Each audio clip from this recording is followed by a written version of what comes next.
Yo, yo.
All right, let me.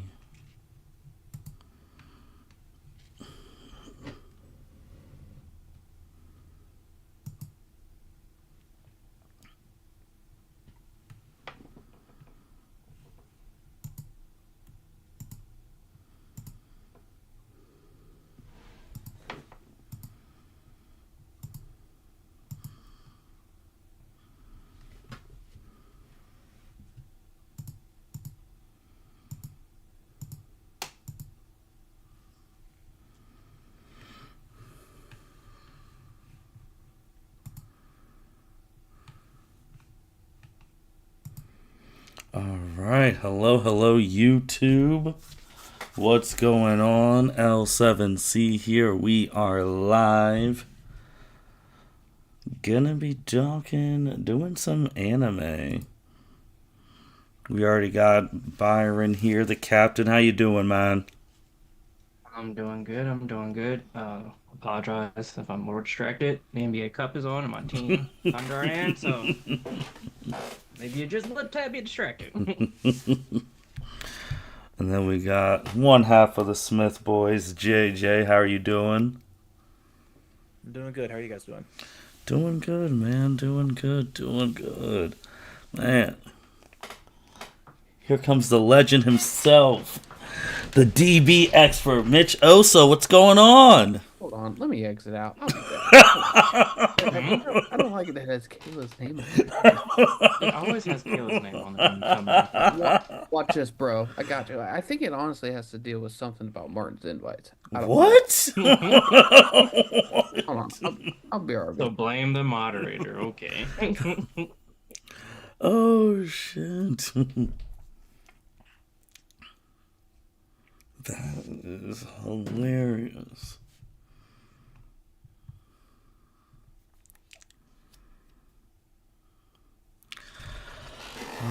But for people tuning in, for people who's going to be listening to this is actually the second to last live podcast of the year. The last one's the end of year podcast, which will be Monday, December 30th. So that's where you'll find out who had the top episodes, things of that nature. So yeah, that's in 2 weeks. I think there's only one or potentially like only 2-3 more pods left of the year. Well, 2, 3, depending on Saturday evening. Oh, look at this. Huh? There you go. There's Mitch Oso. Mitch, you're live on the YouTube. Say hello to everyone. Yo, what's up, peeps? Since he said it was my fault that it says Kayla's name, but that's okay. Yeah. But no. Yeah, she signed in for a meeting apparently, and just to we don't. It's dumb. She has her own profile on here, and she goes into it, and then just I don't know. Automatically signs her in. Well, no, it's when she's on her profile, and I mean like desktop profiles. You know what I mean? Mhm. Like Yeah. flip-flop between that shit. Like, I don't understand why Zoom doesn't log her out of her stuff on there. And Mhm.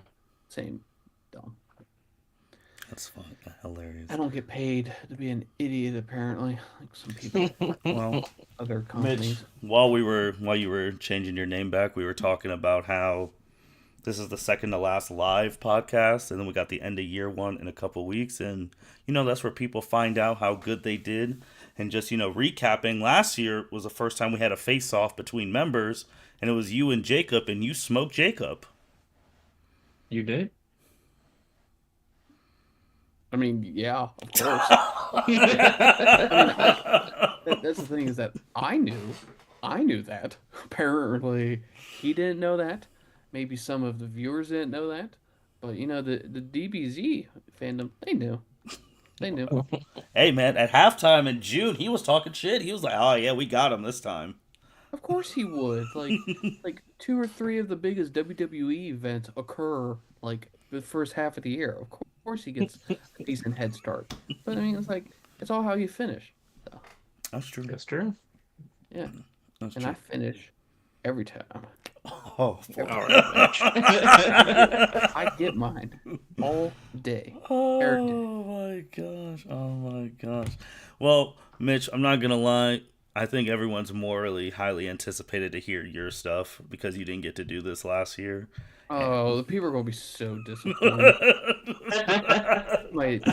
People are gonna be so heavily disappointed just because with how my life is going at the moment, I just haven't been able to truly focus as much detail as what other people But have. you're an improviser. Like if you were an NCAA player, it would say improviser. I'm not going to say that I haven't pondered or had ideas, which I'll tell you basically what my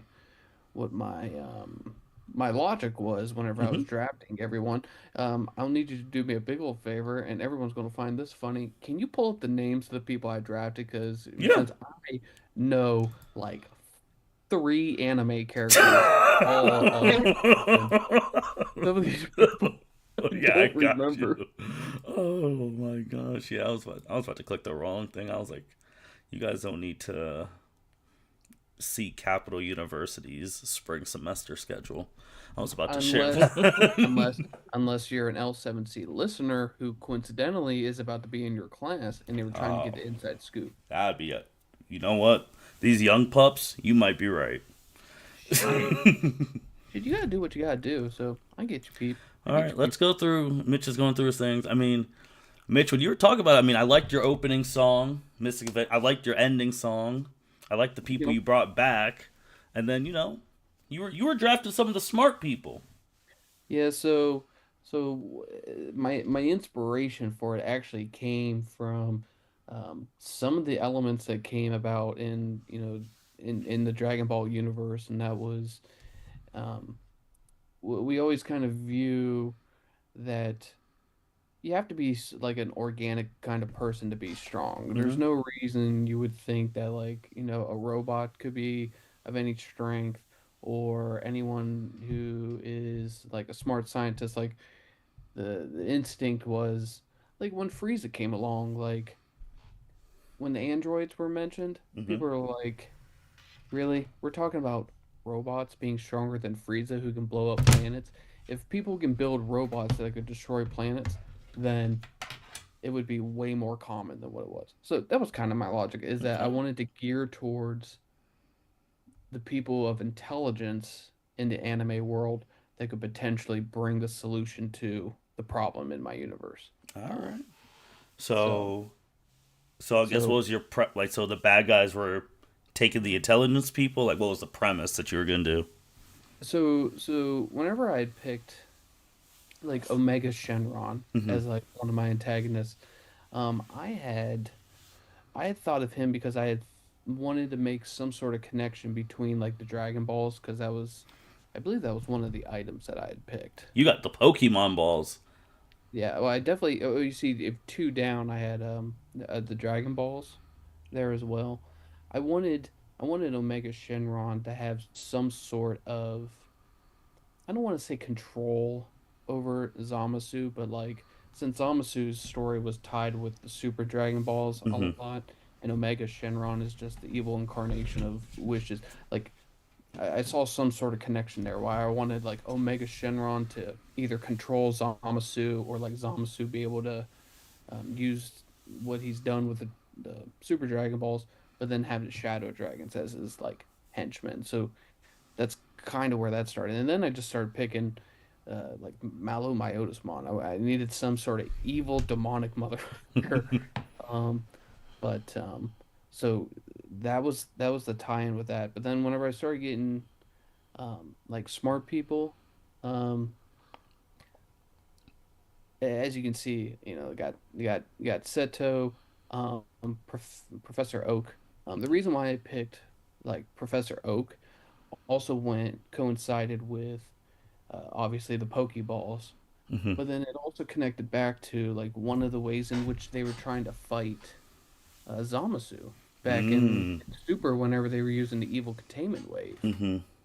So I was pondering. I was like, okay, if I can get Professor Oak in there, and he creates some sort of device mimicking like a Pokeball that could capture uh, someone as strong as Zamasu, or like Omega Shenron.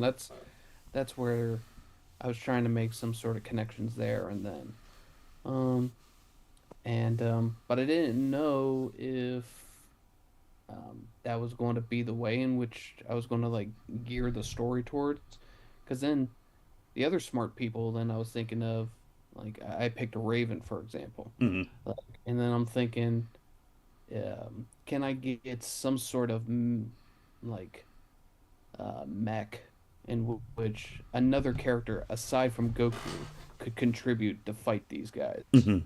sort of the mech in which um, the God of Destruction for like Universe 3, Mm-hmm. I think.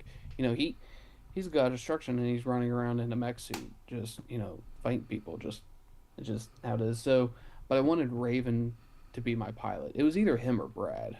Like, those were the serious, stone faced, like, straight edge kind of guys that like I was wanting.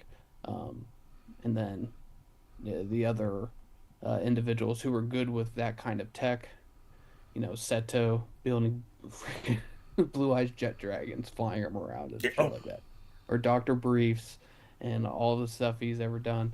And then whenever I picked Washu, for example, I know absolutely nothing about her. Zero shit. I couldn't tell you right now where she was from, where she was. But whenever I Googled who was the smartest motherfuckers in anime, it was probably Screen Rant. God forbid it was like, who, who's the one that we bash? Oh, comicbook.com. Yeah, comicbook.com, or like CBR. CBR, yeah, they're ass. They're ass. CBR, their ass. Maybe Yeah. maybe it was their top 10 list that I stumbled upon. Shame on me, regardless. But I saw her name, and I was like, you know what? I'm taking. I'm taking. I'm calling it a day. So that's where Oh. that's where that kind of was going, and then um, And then I'll be honest with you, whenever I pick Gunther or like like or Well, let's you see. picked this guy just from the meme from Yeah, so Yu-Gi-Oh! From Yu-Gi-Oh! Videos. yeah, like Kuhei, and I couldn't get his. I don't I don't know the relationship.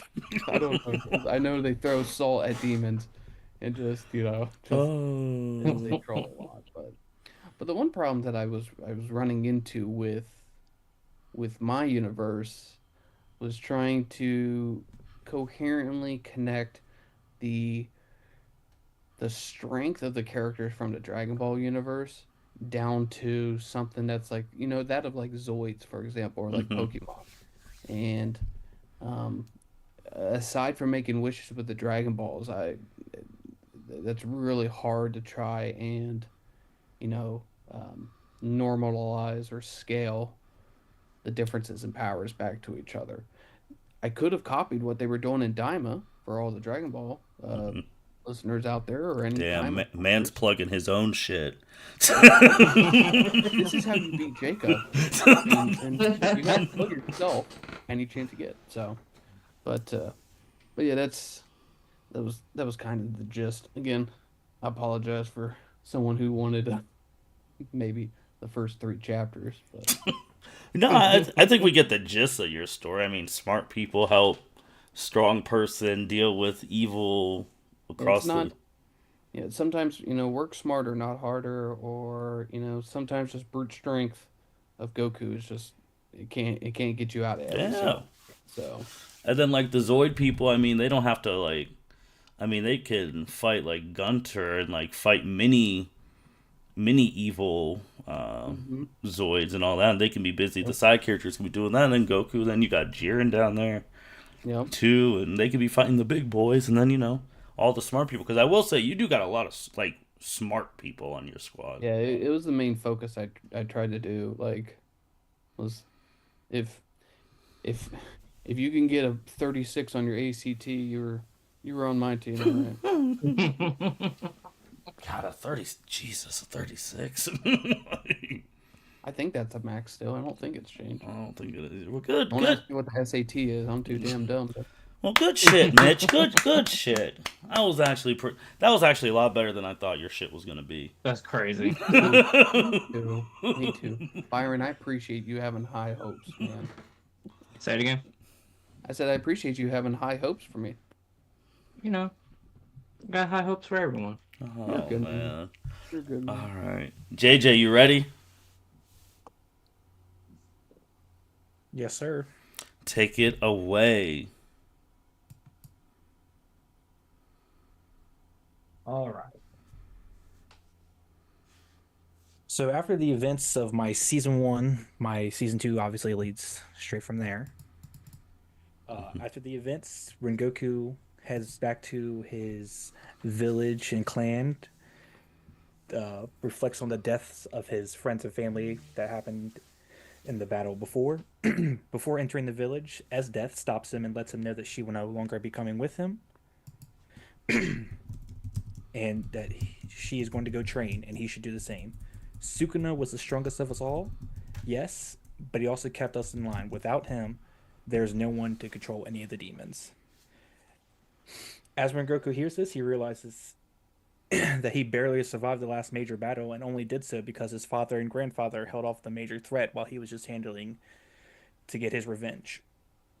He enters the village with one thing in mind: to find the greatest teacher of the Shadow Clan, Higan. After speaking with Higan, he begins training with him immediately for months. Higan lets him know that he clearly has great amount of power, which is no surprise given his lineage, but you have no idea how to wield your power. Also, the weapon you use is no better than an amateur's. I can let you know of a great blacksmith who lives north of the village, lives in a cave at the base of a mountain outside the village of Griffith. His name is Godot. He built the weapons of your father, your grandfather, and your cousin. On the way to the village, Rengoku encounters many low-level demons, but notices his skill with his sword is greatly improved. But his skill with his flames has not. He makes it to the village, and as he walks in, he hears people talk about a woman who wields a new type of weapon that kills demons almost as effectively as a sword. He walks up to the mountain, enters the cave, and asks to speak with Godot. Godot is greatly surprised that Rengoku has seek to find him, given his relationship with his family. He says, "I will only make you a sword if I find that you are worthy. The only way to be worthy is to prove that you are willing to protect. There is a there is a greatly strong demon, Uvojin, who has been terrorizing the village for years. If you can prove that you can defeat him, then I will make your weapon." Rengoku agrees, walks forward out of the cave, and heads back to the village. As he waits for Uvojin, he keeps hearing stories of this woman and her weapons. He walks up to he walks up to the villagers and asks if they know her name. No, if they know her name. They say, "We only call her Lady here." He's greatly intrigued by this, but thinks nothing else of it. Night falls, and he hears screams in the distance. He runs that direction, and there's Uvojin burning down a house. They begin a great battle, but as Rengoku quickly realizes, he can defend against Uvojin with his sword, but he cannot attack without his flames. The battle goes back and forth, but he's gaining no ground. He's actually realizing he's losing ground. Out of nowhere, here is a loud pop, and multiple pop, pop, pop, pop, pop, pop. He looks over. There's a woman standing with some sort of mechanical device in her hands, firing at Uvojin. Uvojin's arms are bleeding, and this is the chance that Rengoku takes to slice off Uvojin's head and moves on. He walks up to this woman and asks what kind of weapons that she has. She lets him know that these are of her own making and that no one else can wield them, and leaves. Rengoku says, "Okay, that's cool." Bounces. He heads back to the cave and tells Godot that he was unable to defeat Uvojin by himself, so he would understand if he would not make his weapon for him. Godot hands over the sword and says, "I was going to give you this as soon as I realized that you were willing to do it, whether or not you had the sword." As all this is going on, Hiei is training at his new castle, learning to tame his power. As he's training, he's approached by Shiro, the last remaining pillar of his father's reign. She tells him that just because he's king does not mean he doesn't no longer face any threats. She is positive that there are many demons who are willing to take the throne. He smiles. He says, "I expect nothing less than a great battle." He cuts his arm and has a pool of blood at his feet and throws some of his black flames down at the ground and says, "Arise, Icarus." From that point forward, a man stands out of the blood, known as Icarus the Blood Knight. Somewhere in the demon world, a great demon named Doflamingo stands amongst a table with other demons and asks, "Why would we let a child rule the world when there are so many of us here that are strong?" One demon stands along Doflamingo and says, "Who would try to kill the king now when we know he's on such high guard?" Doflamingo smiles and says, "I know of a person." Rengoku is trying to figure out how he can master his flames, and as he's training with Higan, Higan looks over and asks, "I could tell that you're being burdened by something. Would you like to speak?"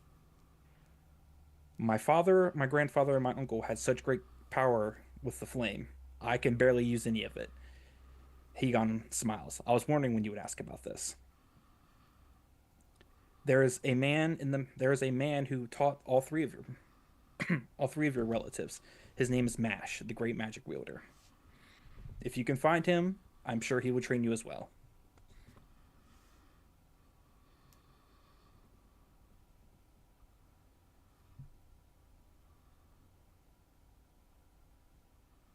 As Rengoku heads to talk to Mash, he tells Shiryo that he does not care about the throne. He only cares about the power, and he knows the greatest way of getting power is to be king. He doesn't care about any of the humans that die by demons' hands or demons that die by humans. He only cares about being the strongest. As he's talking to Shiryo, a blade with a chain attached strikes close to his head, and from the shadows you hear a man laughing. This man jumps down. He says, "Hello, I've been hired to kill you." Hiei smiles. "Well, finally, this looks like a worthy challenge." Steps forward My name is Toji. And many people would like you dead. Toji and Hiei battle for quite some time, neither gaining quite as much ground until Hiei starts using his power. He says, "Oh, I see. You can only use demon relics. You don't have no power yourself." Toji smiles. He says, "I did not realize that you were such a powerful foe yourself." As they continue to battle, Igra steps forward and slays Toji.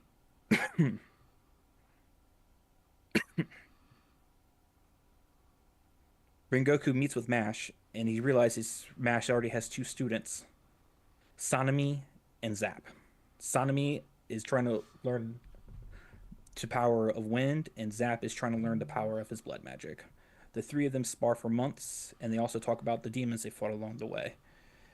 Sanemi is from a village that was attacked by a demon who can also wield blood as Zap. Zap is just from a small village and realizes he has great magical potential. As they're talking, Rengoku joins in the conversation, says, "Well, my family was killed by the previous demon lord, and I was only spared by the new one." Both of them stare and realize that Rengoku is much more of a backstory than he's letting on. As they're sitting there conversating, the demon known as Jason that killed Sanemi's family appears to finish the job to wipe out the entire village of Sanemi. The three of them fight Jason, and he lets them know that there's no one at the helm of the demon realm right now. There is a king, but he has no rule. As the three of them fought, Sanemi exacts his revenge on Jason, and the three of them realize that the only way to stop all this terror from the demons have been during the last couple months is to get rid of the king. The three of them head to the tower that Rengoku knows where it is because of the previous battle to confront Hiei. As they walk forward, they notice a man in pink, Doflamingo. Doflamingo stands at the door waiting. He says, "If you go to enter the fight with the king, allow me to help." Rengoku looks. It says, "You're a demon." He says, "Yes, but I don't enjoy being ruled over." So the four of them go in to fight Hiei. Igris and Shiro are waiting at the base of the throne as Hiei sits upon it. Hiei recognizes Rengoku immediately and says, "I thought sparing your life was a gift. Clearly you're going to cause more problems than I thought." Shiro attacks Zap as Igris attacks Sanemi. Hiei stands against Doflamingo and Rengoku. As they begin the battle, Doflamingo attacks Rengoku from behind, trying to prove his worth to Hiei. Hiei smiles and says, "You will not pull one over on me," kills Doflamingo, as he realizes that Doflamingo is the one who hired Toji. Rengoku and Hiei have a battle to find out who will end this great war between humans. Excuse me. Humans and demons. As Rengoku falls, he feels the flame in his heart. The passion that burns within. He summons his flame with his sword one final time and strikes down Hiei. And that is how the Smith Boys anime season finally ends. Yay! Good job. Good job. Good job. Dang. Hiei and Rengoku from best buds to now one's dead. Your own people, man. Yeah. That's crazy. You gotta be careful with Byron. That might happen to you, man. You gotta watch your back. Might. Someone might be the king of demons, but good job. Good job. So, I guess I will go next. I think mine's pretty long. Alright, we're going to be in a whole bunch of shit in mine. So, I'm going to just let y'all know this right now. I ain't, as JJ already said, I ain't recapping a damn thing from season 1 because there's a whole video on that, and there's a cool little video that came out with a small recap of people who were picked and all that stuff that Mitch actually complimented me on. Yeah, he thought it was so good. He thought Justin made it. I was like, Justin can't do that shit. That's crazy. Yeah, you've taken considerable steps over the years and Yeah. craft, man. Hey man, when we have these videos that sometimes have like 1,000 people, I'm like, damn, 1,000 people might have watched this and said this was ass. I might have to step it up. So Dude, how you learn your shit? You got a For Dummies book, or you just YouTubing this? No, trial and error. Like literally just like trying throughout the years. It's like, ooh, that didn't work. Like, shoot, remember that first end of year podcast where we did it on freaking Anchor? Yeah. Like in everyone's voice. And everyone's voice was intertwining at once. Oh, Good old days. That really was a good old days. But I'm going to hop right into it. This is a year after the final battle happened in my season 1. Serena's the new leader of the free world. Ichigo's her right-hand man. And they are brother and sister before anyone says anything absolutely crazy. And Kenshin, the other one who came back, he is just thinking about life. He went to go train in Vegeta's universe, because Vegeta was watching from afar what happened in the final battle, because he got his new ultimate weapon. And Kenshin's just thinking about life, like, man, I found these kids, Serena and Ichigo, when they were little during the war, and who would have thought now they're basically running the world, they're the beacons of the world, everything's peaceful, everything's great. Kenshin's like, you know what, I can go on a vacation, I can go see what my mom's doing, or what Tanjiro and Yor are doing. So he's just walking, he's wandering. But, there's always evil. Just like everyone saw them win last time, evil saw them win. So in the distant universe, Frieza watched the whole fight, and he stated that he was the one who planted Lelouch into position of power so that he could fully conquer that planet without having to do something. But he didn't foresee the power of Ichigo, Serena, and Kenshin, and them making that ultimate sword for Kenshin, and Serena now having a partnership with Vegeta's world. Frieza's like, yep, we need to kill everybody. We just need to. But Frieza, we know how Frieza is. He doesn't want to directly do stuff if he doesn't have to. So he's assembling his elite task force, and each is tasked with killing a certain person in Ichigo and Serena's camp. And once they kill all 4 of those people in their camp, they're going to come take over the world, yada yada. So the camp. So from the last story, Kenshin's mom had a school. That school now has become like the beacon of the world and the universe. It's the Ruka Rengoku School for the Gifted. So just basically the RRSG. And the greatest minds, fighters, everyone comes there to teach. Everyone comes there to learn from all the different verses. And you're wondering how people are traveling from this universe to this universe. That is because the valedictorian from this school, Miss Melissa Shields, she created the interdimensional travel technology that's used to travel between different universes. To Mitch's thing when he brought up Daima, for the big traveling, you do have to get a passcode to go through different universes. But for Ichigo and Serena's crew, like the Special Force, they have wristbands that they could do it. And the Special Force that I keep talking about, they report directly to Ichigo. It's basically for people who watched the X-Men. It's basically like the X-Men of anime. Like, they're all teachers, these people who were picked. They were all handpicked from different universes to be teachers.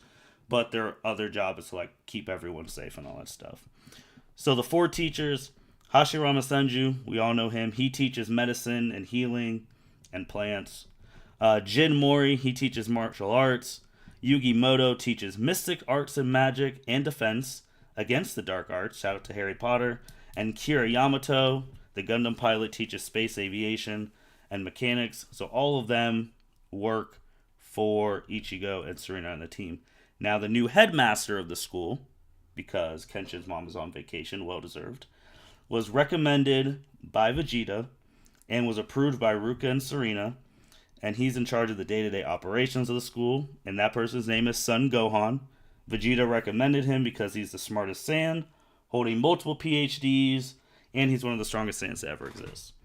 So you got those four, and then you have Frieza's four horsemen: Akaza, Kabuto, Stain, Sergio Rogetto. Griffin isn't a four horseman. He just likes to tag along. He's a loyal servant. So each men's thing, they have to attack a teacher, and you got to take your teacher out. Frieza has a feeling that they're not going to be able to kill all the teachers, so he has another plan. Miss Irina Jelvac, she was recommended to the school by a unanimous source, multiple unanimous sources, basically Frieza forging letters and Frieza bullying other universes to write proper recommendations for Irina. Then he blows up their universes so they have no trace that Frieza bullied them. She's working directly with the heroes. You know, everyone loves her. She's bubbly, personality, things of that nature. They don't know she's a snake because she's a snake.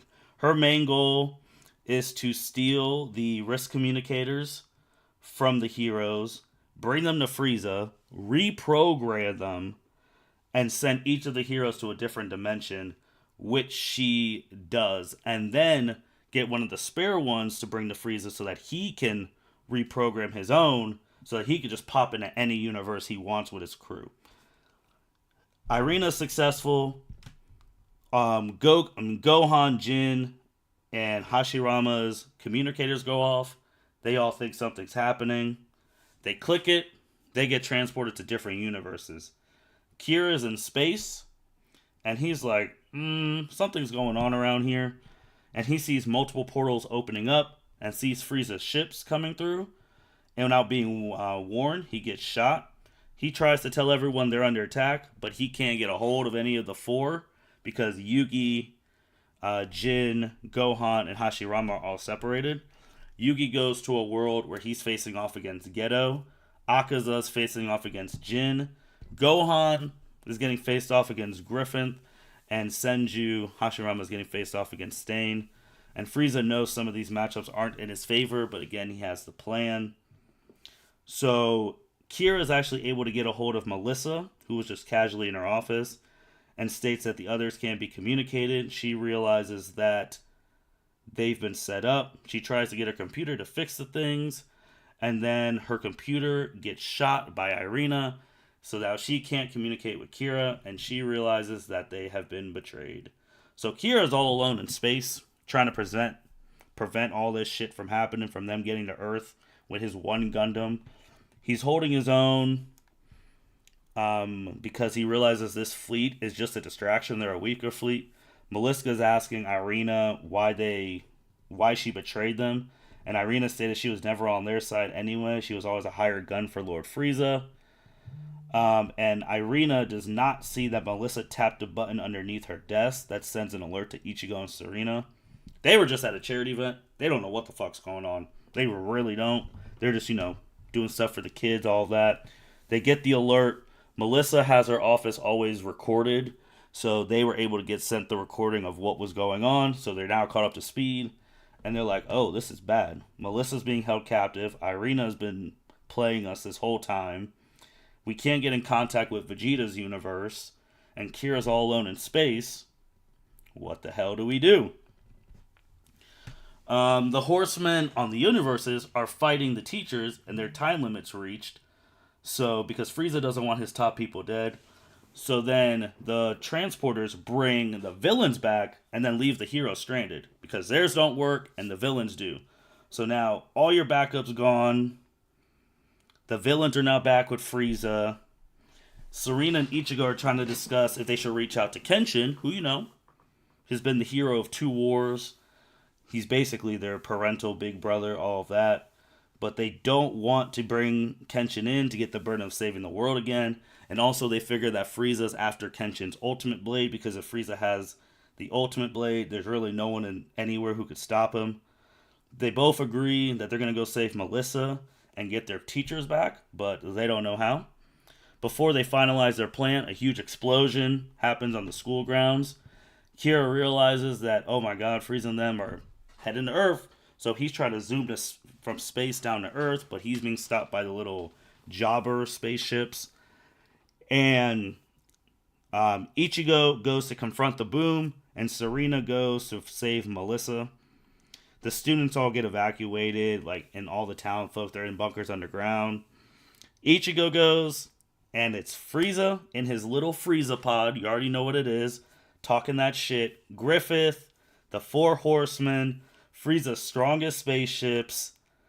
And he's just like, where's the ultimate sword? Ichigo says he doesn't know. Frieza's talking shit about how he outplayed them.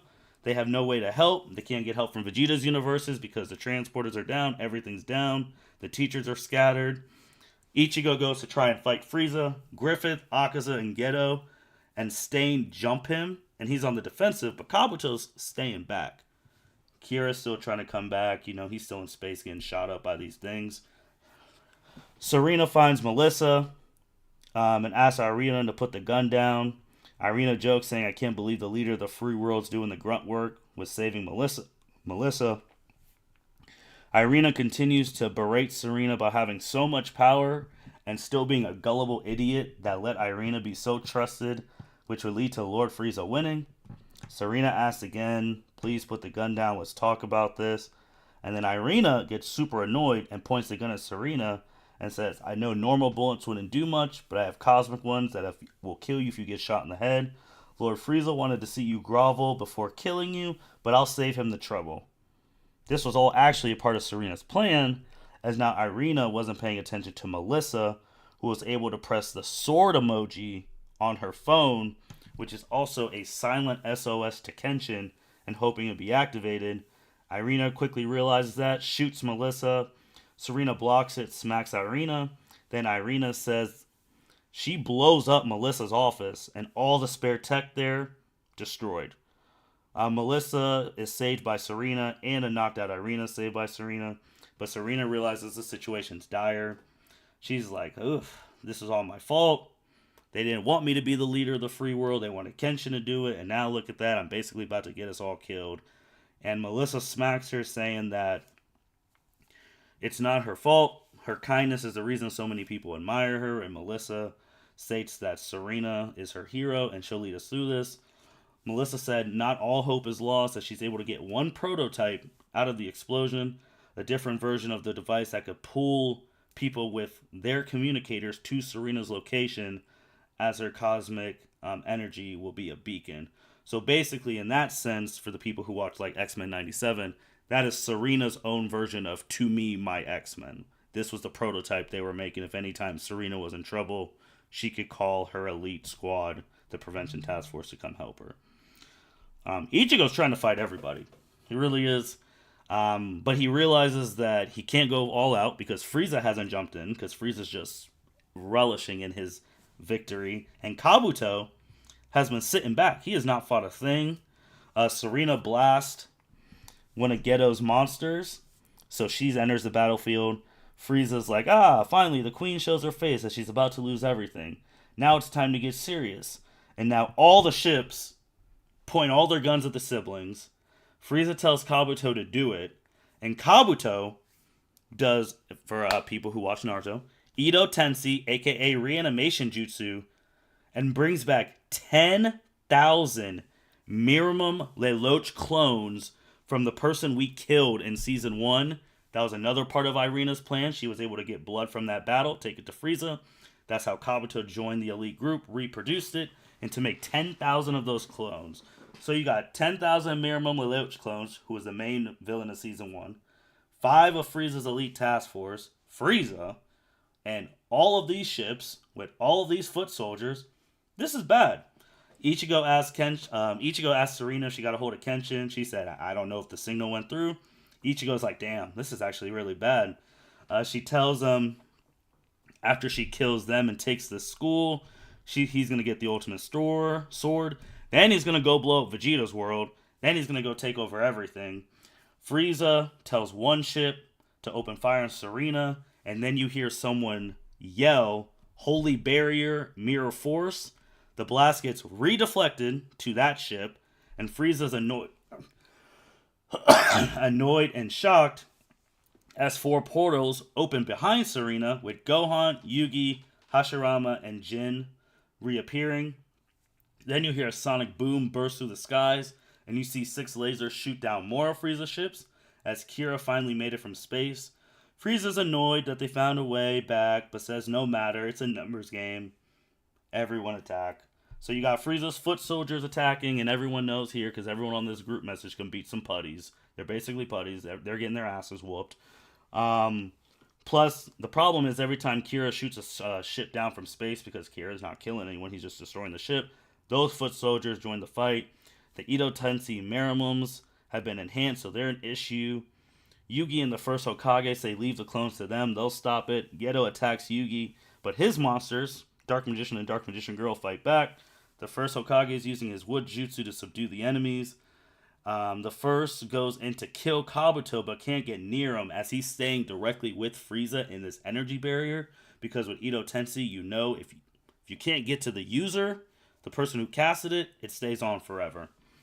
Jin finds Akaza in the chaos, tells him no tricks, no power-ups, no transformations, no god powers, nothing, no demon powers, just hands. And Akaza agrees, and they fight a martial artist to martial artist on the side. Griffin's trying to fight Ichigo. He knows that he can't really beat Ichigo, but he's just trying to annoy him and weaken him. Gohan checks on Serena and says he'll fight Frieza, so Serena can lead and give direction. The heroes are still extremely outnumbered with all the Edo Tenseis, the warriors, the warships, the Geto monsters. Now the shell ships that Kira was fighting in space are starting to come down to Earth, so there's really no hope. Kabuto and Geto both proclaim that they are a god, and Yugi states, well, the only one who has earned the right to control the gods is me. I summon Slifer the Sky Dragon, and Slifer just instantly starts destroying tons of ships that were coming from space. They're all gone. Geto realizes he can't beat the god, and then he starts getting pissed. And then the first Hokage says, very well, young Yugi, I'll match your energy. And says, Sage Art Wood Style Shinso Senju. Vertebrae 1000 Arm Kanon. Basically, first Hokage, if you know what he does, he summons his super big statue with the 10 million hands. So now you got the 10 million hand statue and Slifer the Sky Dragon going side by side, just starting to clean house. Gohan and Serena combine their attacks to try and destroy the shield that Kabuto and Frieza are in. But that is to no avail. They're starting to get a hold, but then both of them freeze because now they can't move, because throughout all this chaos, they forgot about Stain. Stain was able to cut them from behind and get some of their blood, so now they're immobilized. Frieza shoots the death beams to kill both of them, and they are both deflected by a sword as finally Kenshin has arrived. Frieza calls him a lowly human, tells him to give him the sword. Kenshin says no. Stain then shouts out that this is what he's been waiting for, to see the hero of legend, and attacks him with one move. Kenshin sidesteps him and beats Stain pretty quickly with Soryu Sen. Gohan and Serena are back to normal. Kenshin says that Kira won't last alone in the sky, so Yugi and Slifer need to go to the sky, but Geto has other plans. Yugi is tired of fighting Geto's little curse things, so Yugi tells Dark Magician and Dark Magician Girl double dark magic attack, full power, and they blast him and knock him out. Yugi then summons his entire deck to even some of the odds, and then they take to the skies. Gohan and Serena blast through Frieza's barrier, and they start to attack him head on. Kabuto's officially in play on the battlefield.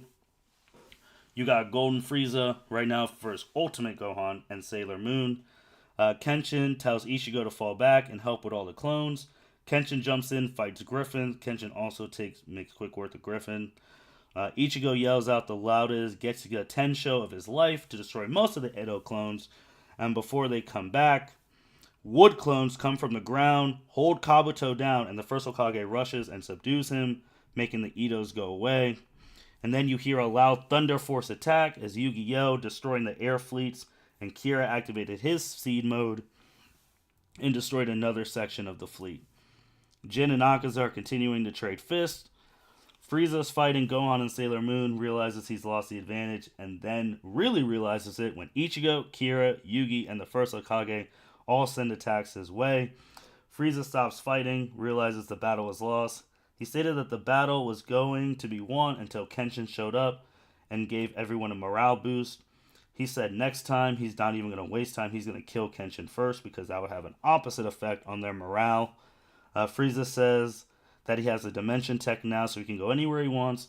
And even if Melissa makes sure that they can't come here directly, it doesn't mean that they just can't take the long way and travel here while conquering other worlds before they get here.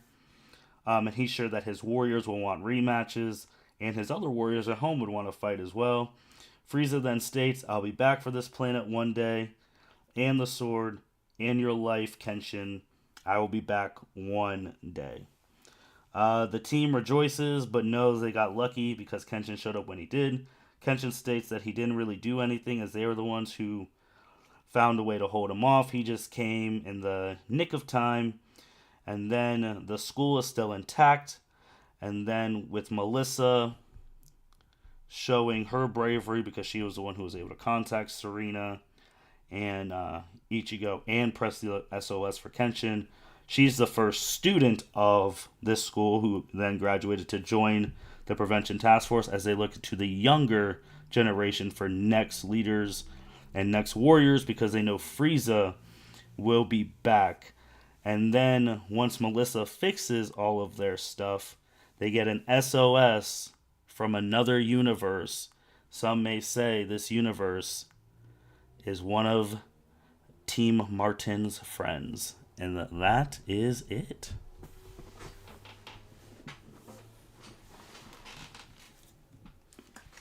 That was good. I'm jealous of it. Highly impressive. Definitely went into way more detail than I did with my story. Thank you.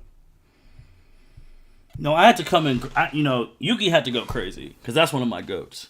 I get it. I went fucking sniping a sky dragon to start decimating people. I was like, Well, I didn't want to cheat because I was like, technically, Mitch, if I'm going Battle City, Mitch has Obelisk and Raw on his shit. So I was like, I was going to summon all three. Like, my thing that I wanted to do, I wanted Obelisk to punch Frieza's energy barrier so bad and knock his shit to next week. And then I'm hoping, because then I can, whenever this comes back, Frieza and them all come back, Black Frieza's animated, so then I can finally have, that's the goal. That's why it's coming back. Yeah. Because Frieza, we were out here, we were hoeing them, bro. Everything was good. Everything was good till like, nah, bro, yeah, Yugi had to go crazy. I almost thought about Yugi saying, what we could do, I could play Dark Hole and just kill all of us. But the world would be safe. I almost thought about it. dude, you want to give me more inspiration for what I can do next year, man. Oh, bro, Yugi was, bro, I'm telling you, bro, see, I can't disrespect my goat Yugi-Moto. I don't want to deviate off the conversation too much, but the fact is now I'm thinking of Obelisk versus like Omega Shenron. Yeah! I had to give my boy Yugi a bar. He said, I'm the one who earned the control of these gods. I won Battle City. I'm the fucking main character. Yeah, I'm the main character. I'm the reincarnation. Oh, yeah, bro. Yugi had to go dumb. I mean, yeah. Freaking 10,000 clones? That's when my eyes lit up. I was like, oh, shit. Oh, bro, it was crazy. Like, and then each thing I was inspired by something like I really like the school part and like the teacher, that's from X-Men. Like, that's straight from X-Men. The portal part, that's basically from Avengers Endgame, but we only had 4 motherfuckers come through. Like, Frieza was loaded up, and Frieza was big chilling. Like, he was just like, oh, I ain't even have to fight. So. Yeah.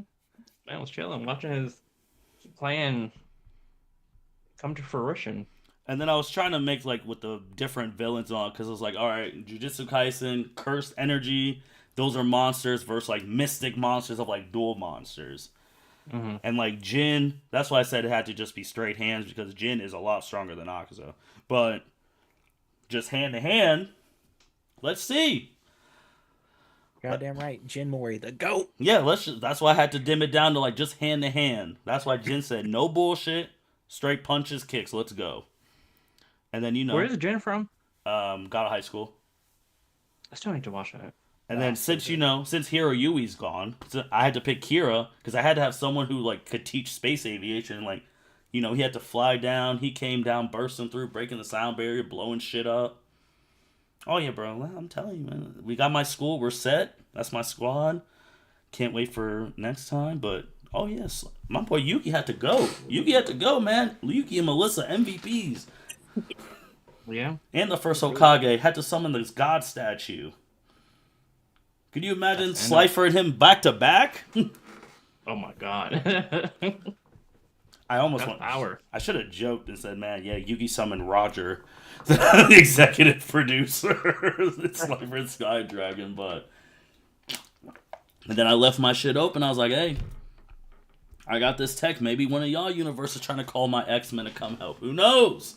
Who knows? But go ahead, Byron. Go ahead, and we'll talk about. All right. So this season 2 is 23 episodes. So it's been 6 months since Shikamaru's funeral and the Shadowy Group's message of dominating Tokyo. Natsu, Maki, and Yuta have found more comrades to help them take down the enemy. So they recruited Mei Hatsume, who can build whatever she puts her mind to. Inosuke Hashibira, known for his beast-breathing sword style ability. Lee Ju-hee has excellent healing abilities. Mantaru Kinnikuman, who is a wrestler who goes by the name of Kid Muscle, with the power of Ultimate Muscle, which is basically a physical state that gives him immense power. They finally get a word back from Itachi and Ban, who left to figure out what the Shadowy Group's plan is. They figure out the name of the group is called the Absolution. So the Absolution is led by Yuhubaha, and his team is of Himiko Toga, who can copy someone's physical appearance. Master Masculine, who's a wrestler who can bulk up through cheers from his super fans. Deira can make explosive clay, and General Tool Criminal can rubberize anything he touches. They plan to find the Black Star Dragon Balls to give Yuhubaha the ultimate power to take over Tokyo. So episodes 1 through 4 are about defeating Himiko Toga, who is defeated by Inosuke. 5 through 8 are against Deidara, who is defeated by Maki. 9 is a comedic, lighthearted episode to give a break in the action. 10 through 13 are against Gentle Criminal, who is defeated by Yuta. 14 through 17 are against Master Masculine, who is defeated by Kid Muscle. And the final episodes are Natsu's fight with Yuhubaha. At the end of episode 22, after the credits roll, one of Absolution's henchmen finds the last Black Star Dragon Balls. So at the beginning of the last episode, so episode 23, Yuhubaha makes his escape so he can complete the ritual to give him the ultimate power. The heroes try to stop him, but in comes the previously defeated Absolution members to stand in their way. Yuhubaha gets his wish granted and now has the ultimate power, and that's how season 2 ends.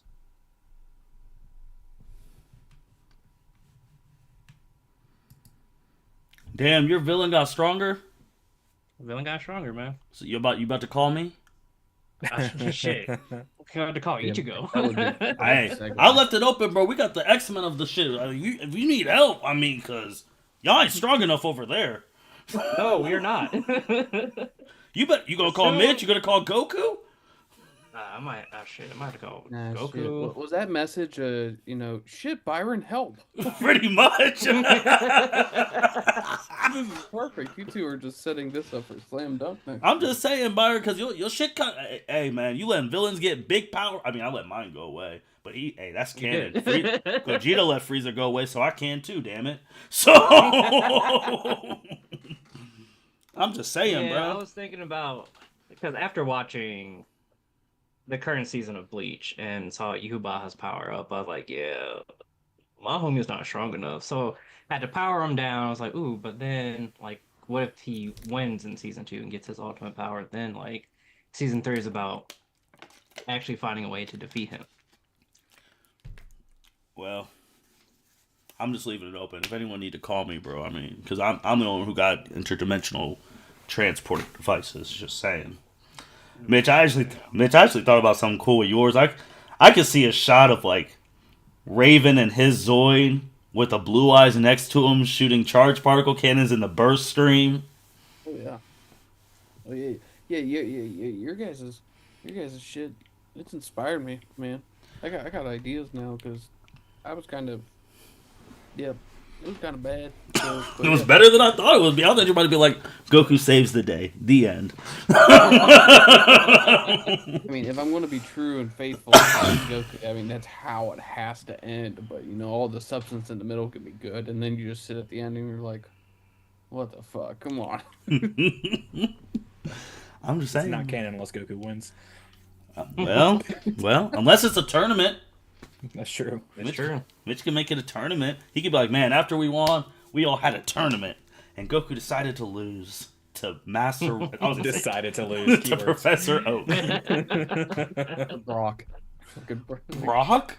Brock is worse than Master Roshi. He would see a girl and he would run out the ring. Nah, you see, True. I got fucking Brock on my team. I didn't even talk about it. He's in a ring with Goku, and then all of a sudden he turns into Brock Lesnar, and then he fucking suplexes out of the ring. Fucking win. There you go. There's season 3 preview. Okay. I mean, I'm Okay, that is not the preview, god.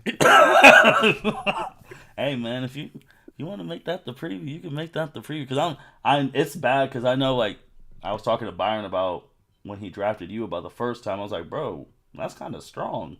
And he's like, we'll be all right. But then when a villain who's currently active keeps getting new powers, you're like, oh, Yeah. this is bad. I was watching those episodes. I was like, yeah, I fucked up. That's like like shit.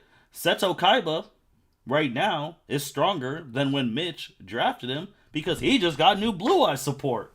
Like, he's 10 times stronger.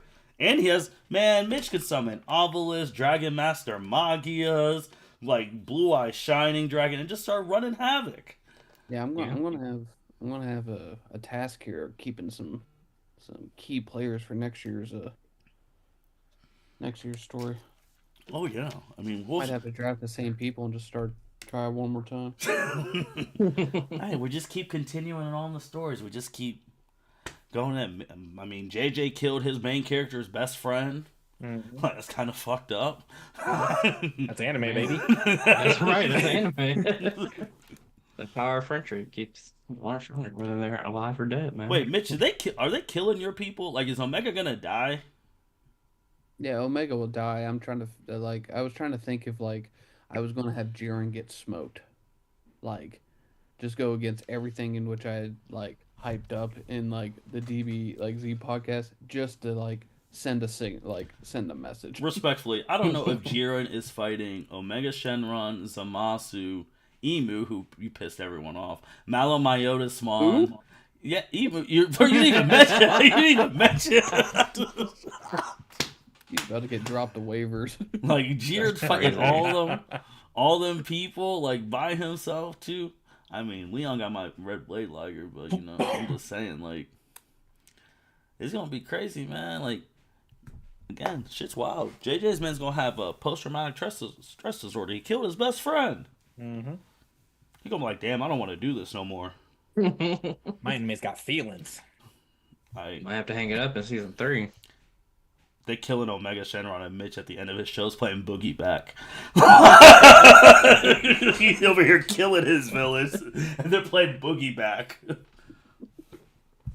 Bro, I almost thought about killing Yugi because Frieza's gonna kill Yugi next year because he's gonna be like, yeah, that little pipsqueak. Well, he's not a pipsqueak; he's an adult. That little fucker was causing too much shit. I almost thought about getting him death beam in the chest, but then when I was writing that, I got sad.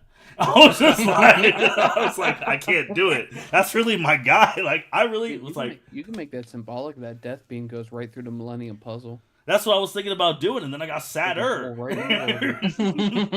Because he's like this.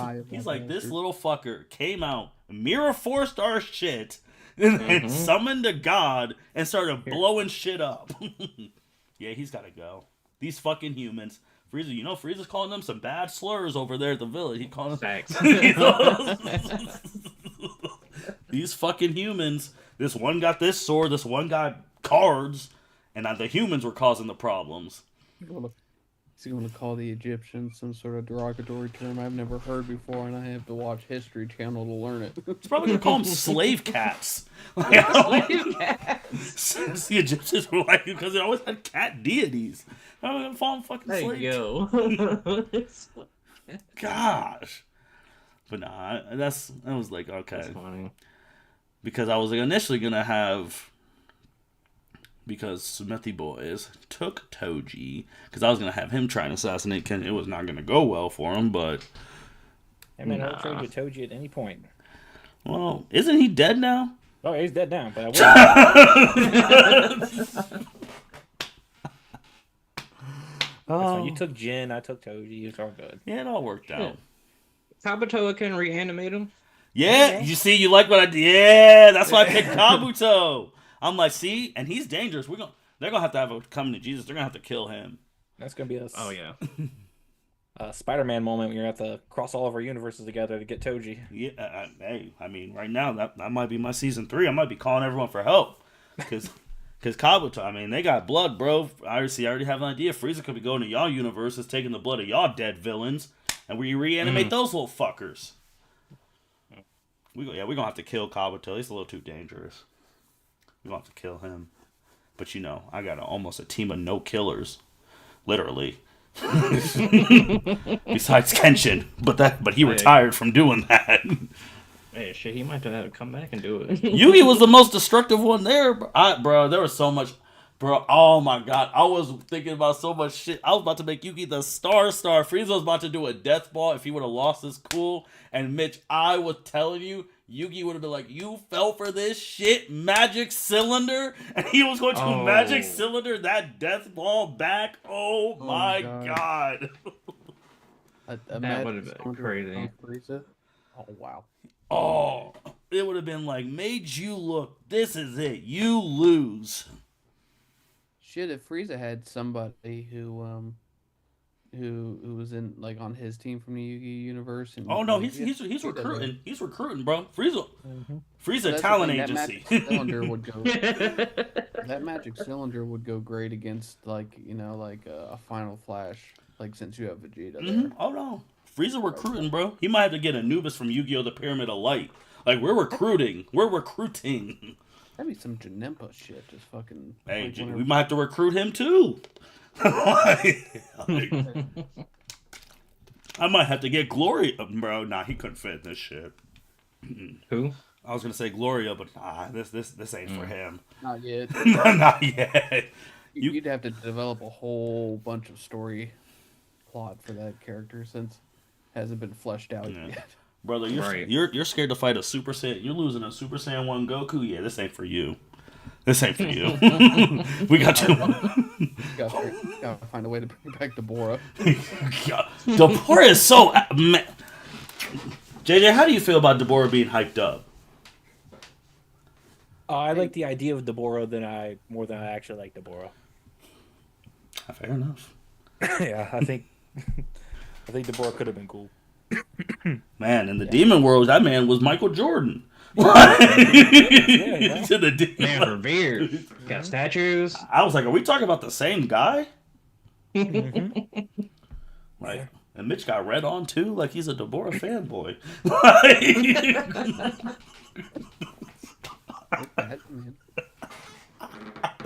I'm just saying, man. Mitch, you should have kind of, bro. I already know. You got to have him come out in a Blue Eyes Iron Man suit next year. Oh, that's gonna be hard. Make Blue Eyes Jet Dragon become like Iron Man suit. Oh, that's hard. Blue Eyes Soldier Dragon. Or yeah. Something? You know Kaiba would do it if, bro. You know if they came back another fucking season, Kaiba would have a Blue Eyes like battle armor. I can't believe he never did. I mean, he was too busy making a spaceship. Like how? Yeah, but like. How do you not have like an Iron Man suit with the dual disc built into the arm? Oh, I'm telling you, bro, a Blue Eyes Iron Man suit that's gonna be clean. Man, that'll be in the next movie, man. It might be the next. It might be a Yu-Gi-Oh card in 2026. But no. For people listening, I'm glad you enjoyed these stories. It is not over. There will be a season 3 next, starting in May. Also, with season 2, it is not over too, because the people who are not able to be here will be recording their stories. It's not going to be as fun because there's obviously more fun when we do it here. But then we're going to combine them with this, and then you'll have everyone's full thing. So if you want to listen to their stories, come back. There'll be an audio with all theirs combined, maybe a visual too. I'll see how do that for the movie stuff, but I had fun. I had fun listening to everyone's guys. I know the other people are cooking as well. So, but yeah, I had to bring it this time, man. It was pretty good. You Okay. guys inspired me. Hey, I love it. So get ready for next year. These things start in May. The next time you will definitely listen to Mitch. Mitch has 2 more podcasts left of the year, a Dragon Ball and an end of year one, and then he's done for 2024. Yeah. Byron has, potentially 2 more. Potentially. Depends on how Saturday goes. Definitely the end of year podcast and whenever the Buckeyes die. So, Yeah. and then also Smith Boys, they always come in here. We're going to try and find some more things for them to collaborate with. Obviously, JJ, he's getting his voice back, so he's going to be back streaming some Dragon Ball Sparking Zero. And then, the Smith Boys are always welcome on the Dragon Ball Paw on big things. Hell, maybe we find out some big news this weekend about Dragon Ball, and then, they're always Right, welcome. because Always. isn't what is that called? Jump Not Fest. Battle Hour. Jump Fest. Yeah, thank you. So This they're always on weekend. that. But We make say sure. nothing of it until it actually happens. That's facts. But Right. until then, make sure you check out the Smith Boys on all stuff. They are collaborating guys. Check them out on YouTube. Check them out on all the social medias. They're playing Sparking Zero over there. And then also at Sparking Zero, make sure you check out the Captain Byron's journey with Kefla. And then, little old me just trying to do things with a Super Saiyan 2 Teen Gohan. But no. Yeah, I haven't been on ranked in a minute. I might have to come. I just can't wait for Mitch's master shit to be done so he can get on ranked and start cussing people out. Facts. Like, that's the shit I'm waiting for. I don't know if you guys have noticed, but like, did you guys see me taking what seemed to be like pictures? Like, Yeah. Coach talking. Yeah, I'm literally typing code right now, listening to all of you guys and stuff, and I'm like, God damn, they did so much better than me. Like, God damn, I can't wait to be done with this shit. I just want to see you play, bro. I cannot wait for you to get on that rank and then get pissed off because someone is pissing you off. Well, for a long time, I'm going to be sitting there training. Like, I'm going to be like just in practice mode because I'm sure as hell not getting on there, just getting Patrick slayered with a. No, it's funny too. He might be like, "Oh, Mitch finally got it. Hey, Mitch, you want to fight me?" I barely bought the game. I would say by that time they have cross-platform too. Yeah. Oh Like, God. okay. Hopefully by then. Otherwise, I just got to decimate all the Xbox players. I'm just saying, like I couldn't believe, man. He'd be like, "Oh yeah." Patrick would be the type of person he would use Jiren full power. Isn't that what a lot of people already do right Yes. Jiren Yeah. full power. Super Saiyan 4 Ultra Instinct Gogeta, Goku. Ultra Instinct Yeah, Goku, Super Saiyan 4 Gogeta. the Fusion Blues. Yeah. now? Is Chaozu still broken? Not I haven't gone against a Chaozu ever. Yajirobe was the one because he could do Sensu Bean and heal himself. Yeah, Yeah, Yeah, I don't Chaozu's think I had a small updated that in box. the patch either. I No, they watched- did the first time. It takes like 5. Oh yeah. And I saw a video of Chaozu just absolutely decimating Baby Vegeta in the time chamber. And I was just, this guy's this is bullshit.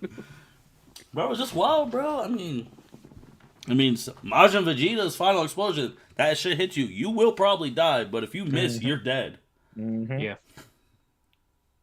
Remember I did that during your story. I was like, oh, because I know Vegeta Blue had final explosion in his ultimate. I was like, oh, okay, I'll just hit him with the ultimate and move on to next character. And then Nope, missed.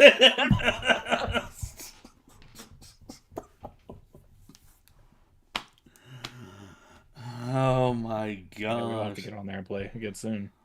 Oh yeah, definitely. I just can't wait for them, like, when they add the other Diamond characters. I want to see how strong Gamma 1, Gamma 2 are. Mm-hmm. Yeah. Peace Gohan, Mhm. Marth Piccolo.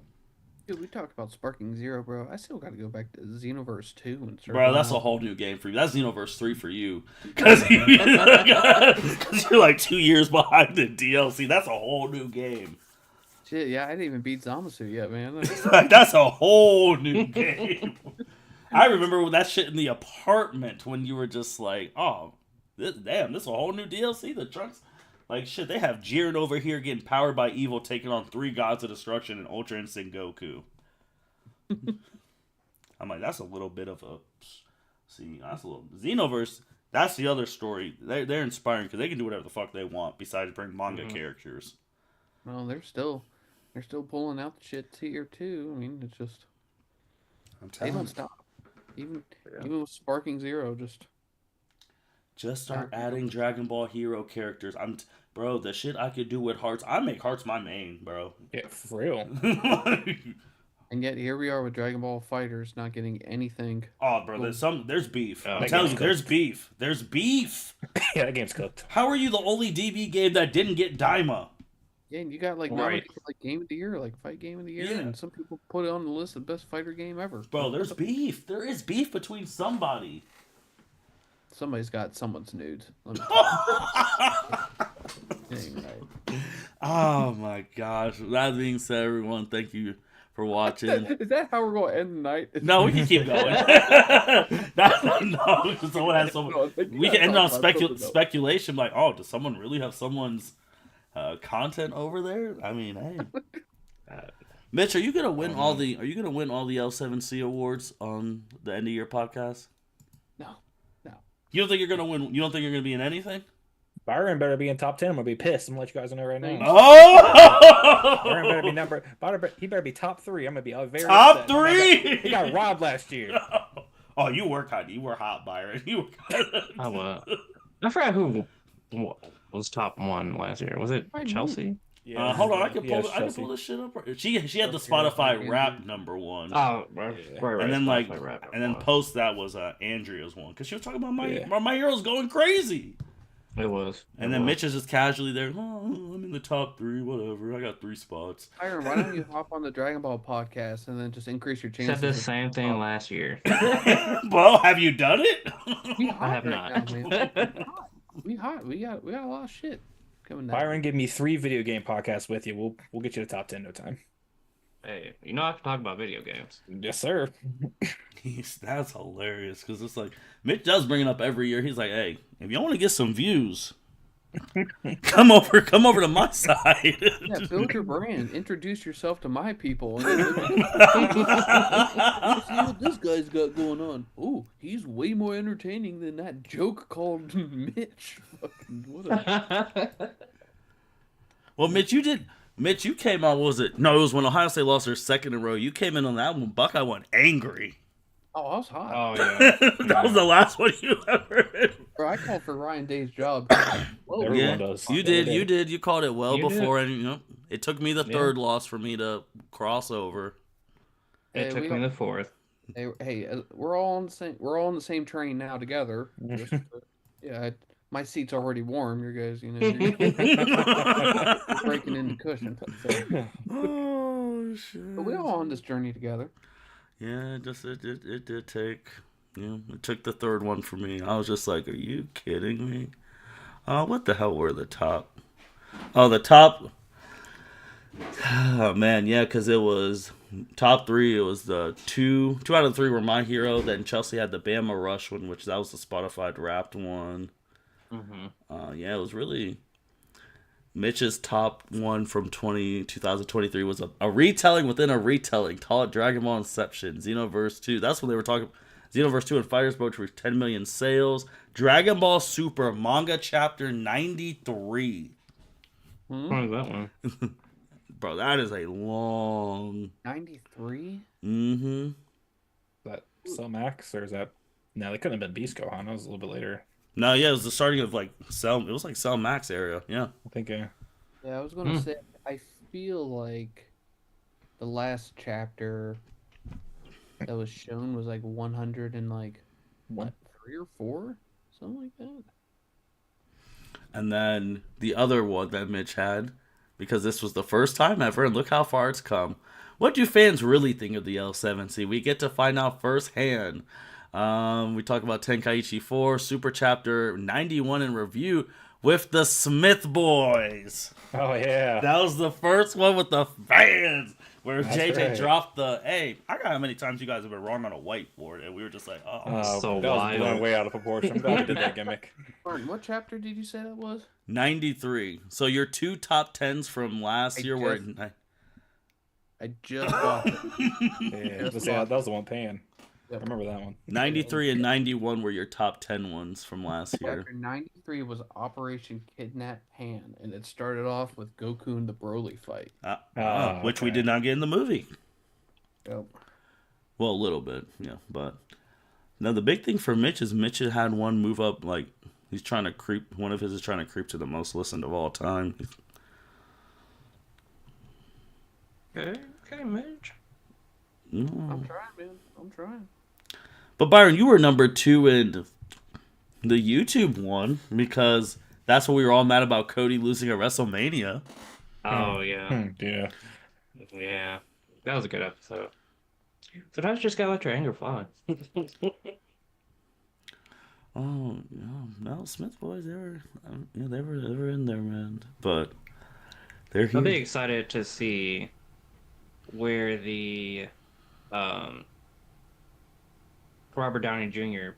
coming back to the Oh yeah, did you? yeah. Oh yeah. Yeah. That was a good one too. That one was funny because, as you always joked with Mitch, how you and Mitch had the same exact points on different podcasts. Yeah. No, we didn't talk at all. Because Mitch was on vacation when it happened, so we couldn't even call him in. Like, oh, Yes, I the was- guy we call I was- Iron Man for our podcast is on vacation when Iron Man is back. I'm Of course. literally texting Martin saying all of this shit just to have it on any sort of record, and then bam, Byron, you put it right onto the L7C, like at the same time. It was like, Then I had to be like on this Dragon Ball thing. By the way, since you were on vacation, Robert Downey Jr. is back. How do you feel?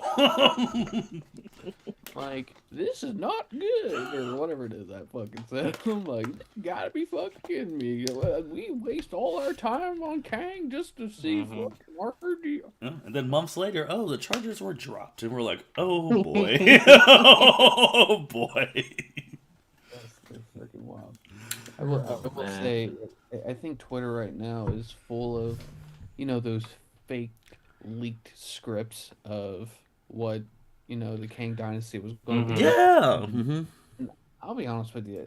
I don't know if they're real or not, obviously, but I do read them. Just, pique my interest, just inspire me to have my own theories. But I was not impressed by anyone. I'm like, if this is really what they were going to do, maybe this turned out good. But I'm like, because I had we have so many better. We have all discussed way better ideas than this garbage I'm reading on fake Twitter right now. Bro, they might be fake, they might be real, but this is how I learned that some news sites are truly idiots. Because I love bringing this up anytime I can. I will never forget, there was a real article. It wasn't The Onion. It was a real article. And the title really was, Why Batman Was Not in Avengers Endgame.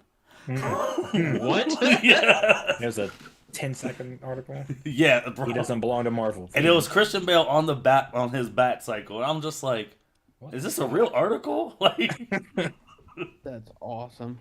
and they were like, he is not in it because he is in DC. If you were wondering.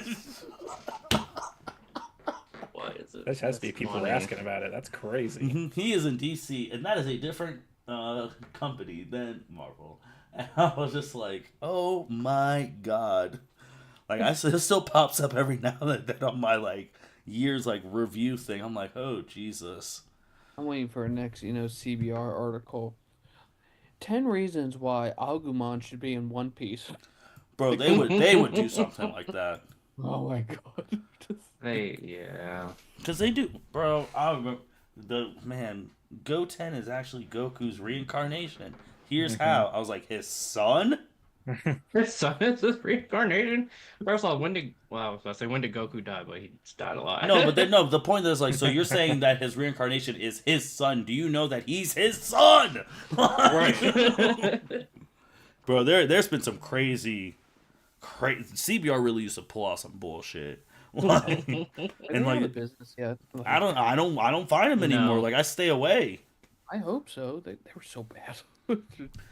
Every once in a while, when I open up a new tab, a CBR article will pop up. All right, Byron. Now close it so then we can talk off this later off the YouTube. Close with a good close. Well, thank you for watching our live stream of our anime season 2. Some great stories. Again, we'll listen to Justin's and Nikki's and Andrea's whenever they get a chance to record those, so you can listen to their season 2 and see how it shapes up to season 3. Can't wait to come back and see what our season 3s will be like. Catch our next live stream of the end of the year podcast, which is